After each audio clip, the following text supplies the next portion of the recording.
So, top on flies off. All right, thank you. My name is Christoph. I'm a postdoc at UNSW working on the VELOCE Spectrograph and on the data reduction pipeline at the moment. I'm going to give you a brief introduction to this new instrument.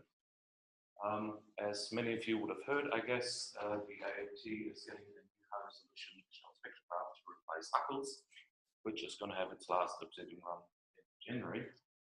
And it's a resulting power of 80,000 fiber-fed spectrograph, and it has a 19-element integral field unit, which covers about 2.5 arc seconds on the sky. I'll get back to that in a second.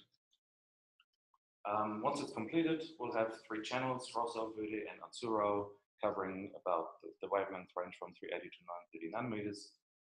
On top of that, we have a laser frequency column that covers 450 to 950 nanometers for precise simultaneous wavelength calibration.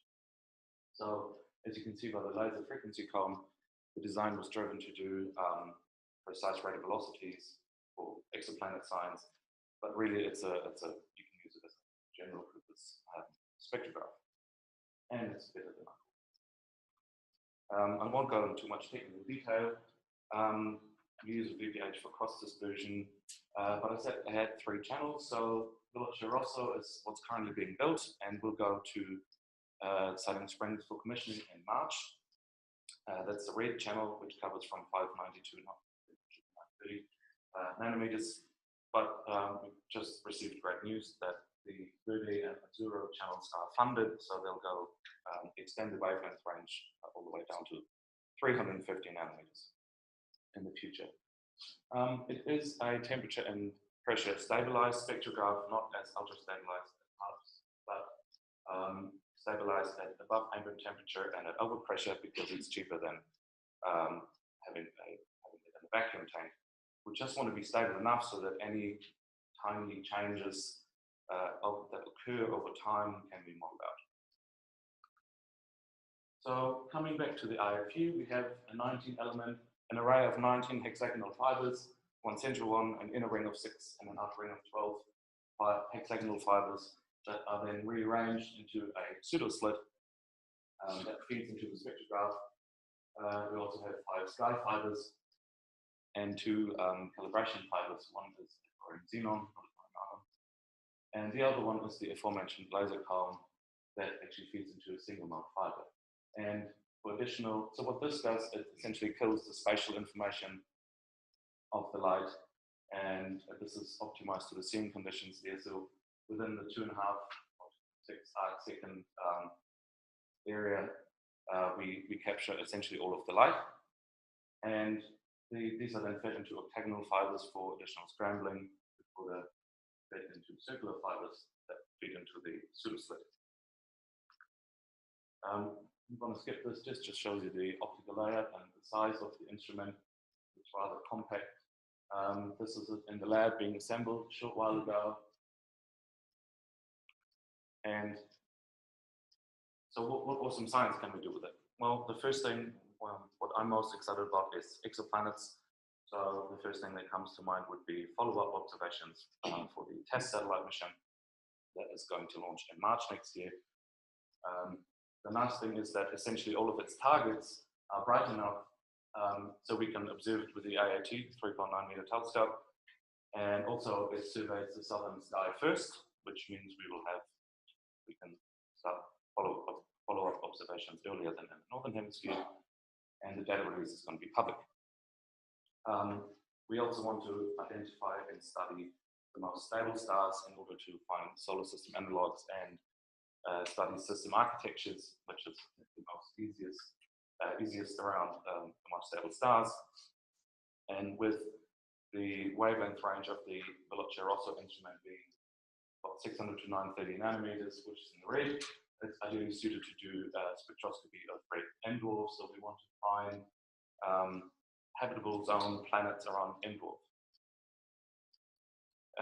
So this is the exoplanet science in a nutshell, but of course, if you have anything variable, peculiar, or for whatever other reason interesting, object that you find in large-scale spectroscopic surveys like the LAR or FunWeb, then you can come to the AAT and observe it in more detail with VELOCE. And of course, you can do astroseismology as well. I think I said all this. We launched in March, and one of the mission goals is to identify at least 10 small planets and habitable zones and dwarfs. But on top of that, we will find, or it will find, thousands of new planetary candidates. This is a prediction of the numbers of planets it will find, and you can see it goes down all the way to very small planetary radii. So essentially, it'll provide a huge treasure trove for us to dig into with VELOCE. And if you want to study the system architecture, you want to look at the most stable stars. There was a Nature paper from Bastian et al. Who showed with Kepler data that there is a relation between activity and surface gravity. So essentially, this line here shows you the most stable stars.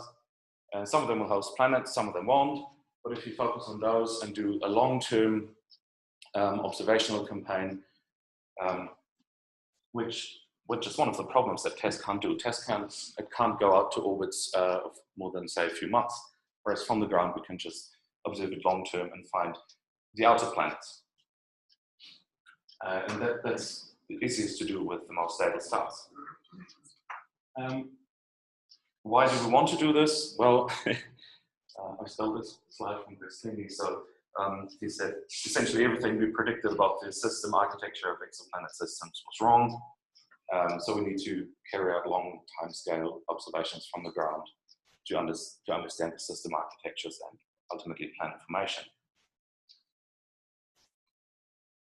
How am I going for time?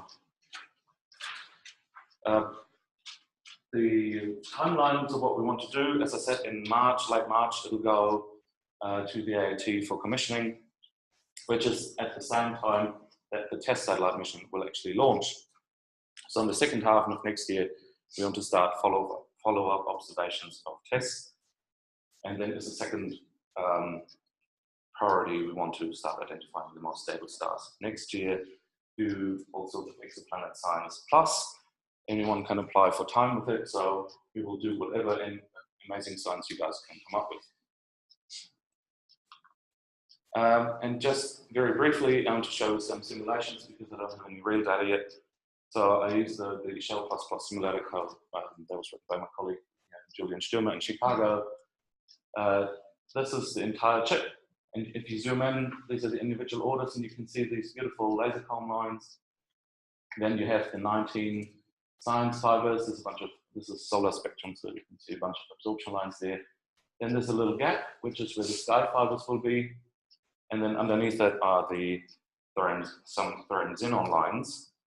And if you look at cross-sectional profile, you can see it's a laser peak, thorium xenon peak, and the central fiber of those 19 target fibers has most flux, and then you have the 3 here, 6 inner ring fibers, and then the 12 outer ring fibers here and here. Now, in total, you'll have of the order of 10,000 laser peaks on your chip, on your spectrum, which are nominally stable to about 2.5 centimeters per second in rate of velocity. That doesn't mean we can measure them to that precision, but we should get a really beautiful wavelength solution from this. On top of that, with the laser comb feeding into the spectrograph via single mode fiber, you get the spectrograph PSF everywhere as a function of order number and where you are, pixel column number. And if you take a reference laser comb image and then compare the positions of the laser peaks in your science image to these, then you can track any of the minute changes.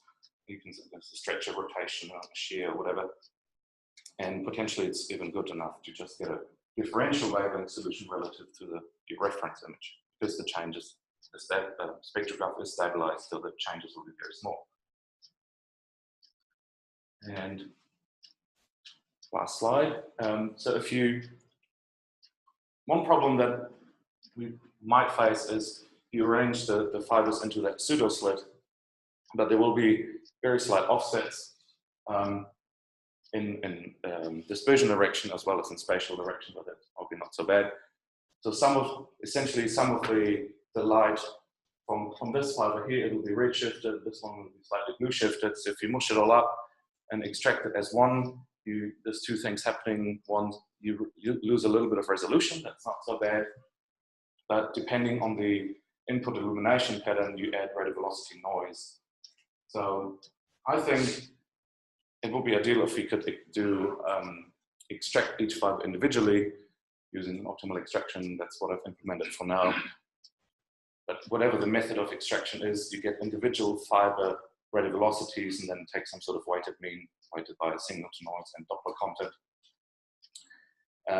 And the alternative being that we monitor the input illumination pattern on the IFU, and if we know these offsets by individually illuminating the fibers and with a calibration lamp, and then we know the offsets, they better not change over time, then we can perhaps just collapse it all, extract it, and apply a radio velocity correction based on the input illumination pattern. And I'm just going to leave this up here. If you want to be on this slide next time I give that talk, come talk to me.